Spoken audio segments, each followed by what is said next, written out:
Para tahanan penjara Zawiyah akhirnya dibebaskan oleh Yuzarsif. Pada awalnya mereka kebingungan, apa penyebab mereka tiba-tiba dibebaskan dari penjara. Tapi setelah mengetahui bahwa yang membebaskan mereka adalah Yuzarsif, sang konsultan penguasa Mesir, mereka langsung kegirangan dan sangat bergembira. Begitupun dengan para wanita yang dibebaskan, Zulaikha merasa terkejut karena mengetahui Yuzarsif menjadi orang terdekat Amunhotep. Ia juga mengungkapkan, jika Amunhotep pun sangat tertarik kepada Yuzarsif. Dan pada akhir nanti Zulaikha berpikir, bahwa akan banyak lagi orang yang akan tertarik kepadanya. Seluruh warga Mesir mulai membicarakan Yuzarsif yang telah mengalahkan Anikmahu dan Dewa Amun di istana. Mereka juga sempat membahas takwil mimpi Yuzarsif, yang akan menimpa negeri mereka. Zulaikha yang ingin berbuat seperti Yuzarsif, yaitu membebaskan para tahanan. Dia memutuskan untuk memerdekakan Mimi Sabu, agar dia selalu berada di sampingnya. Sementara itu, ahli mimpi yang kemarin dibawa oleh Padiamun, terlihat ditemukan tewas di pinggir sungai Nil. Hal ini membuat Padiamun yang merasa sangat kecewa dengan Niniferkip, yang sekarang bekerja untuk kuil Amun. Dia sangat kecewa karena Niniferkip tidak menjalankan misinya dengan mulus, dan membuat kuil terseret dalam masalah ini. Inarus yang tak sengaja melihat jasad ahli mimpi dan bertemu dengan Niniferkip, merasa ada yang aneh.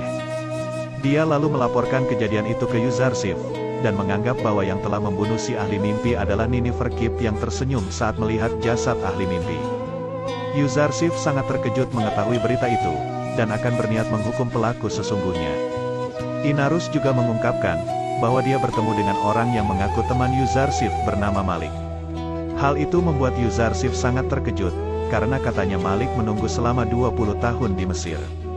Yuzarsif pun langsung memerintahkan Inarus segera mencarinya, dan membawa ke hadapannya.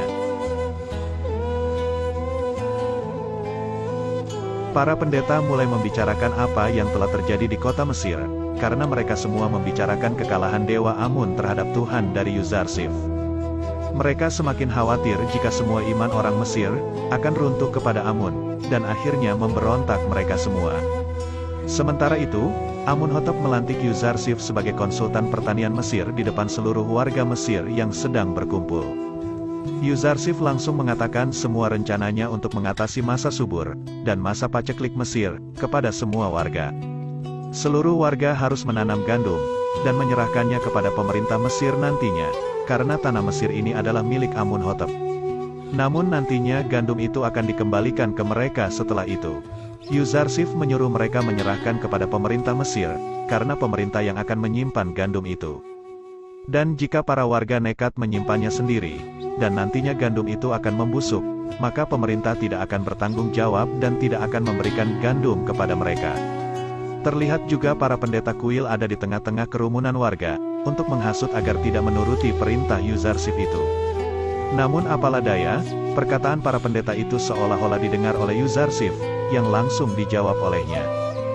Semua warga pun menjadi semakin percaya pada perkataan Yuzarsif, dan akan mengikuti peraturan pemerintah nantinya.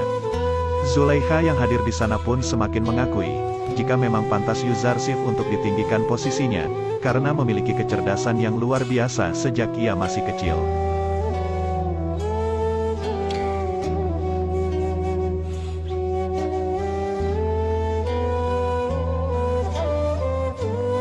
Para pendeta lalu mengungkapkan pengumuman tadi kepada Anikmahu. Mereka juga menganggap bahwa Yuzarsif tidak akan mampu melaksanakan tugas ini, karena belum berpengalaman sama sekali. Mereka berniat tidak akan mengganggu masalah paceklik itu, dan hanya akan mencegah Yuzarsif mendapat kekuasaan yang lebih luas lagi.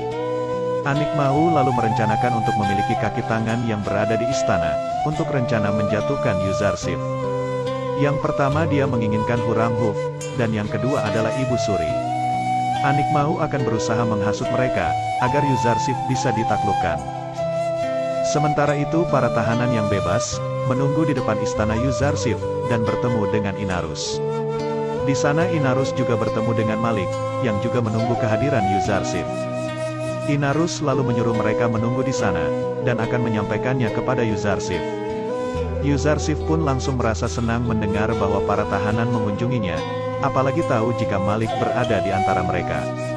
Yuzarsif langsung keluar untuk menemui mereka semua, dan Malik akhirnya menemukan Yusuf saudaranya yang sudah ia jual ke pasar budak.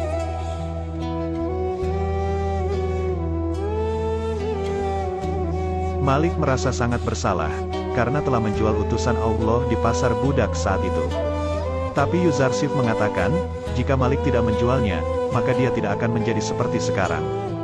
Lalu Yuzarsif teringat dengan perkataan malaikat Jibril, yang mengatakan, bahwa dia membutuhkan banyak teman untuk menjalankan risalahnya. Akhirnya dia mengajak semua tahanan dan Malik, untuk membantunya menjalankan risalahnya di Mesir.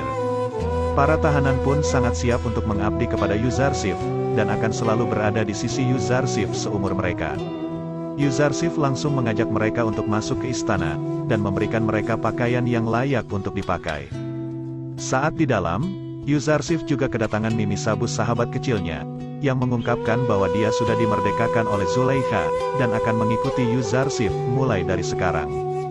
Mereka sangat merasa aneh, karena biasanya Zulaikha memenjarakan orang, tapi sekarang dia malah membebaskan seseorang.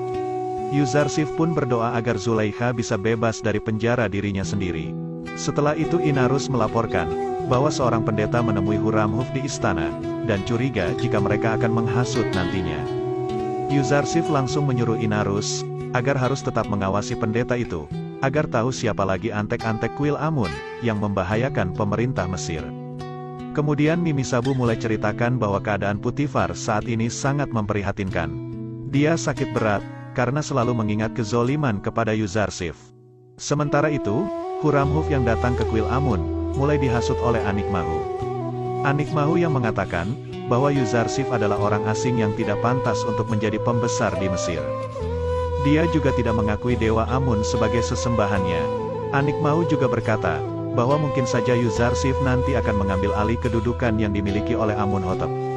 Maka dari itu, Anikmahu menyarankan agar Huramhuf melawan Yuzarsif, sebelum itu semua terjadi. Akan tetapi Huramhuf tidak akan menentang Yuzarsif, jika dia tidak mengkhianati Amunhotep sama sekali. Karena Huramhuf sangat setia terhadap Amunhotep dan akan mengikuti semua perintahnya. Sementara itu, Putifar yang sedang sakit-sakitan, merasa bahwa yang bisa menenangkannya saat ini hanyalah Yuzarsif, tapi sayangnya dia telah kehilangan Yuzarsif, gara-gara ulah dari Zulaikha. Inarus kembali mempergoki pendeta kuil yang menuju ke ruangan Ibu Suri. Lalu Inarus berpikir bahwa Ibu Suri pasti akan dihasut oleh kuil Amun, dan akan berusaha melengsarkan Yuzarsif dari posisi saat ini. Karena Yuzarsif tahu, jika kuil tidak menyukai Yuzarsif ikut campur dalam urusan pemerintah Mesir. Dan ternyata memang benar, Anikmahu mulai menghasut Ibu Suri, bahwa Yuzarsif adalah orang asing, yang tak pantas berkuasa di negeri sebesar seperti Mesir.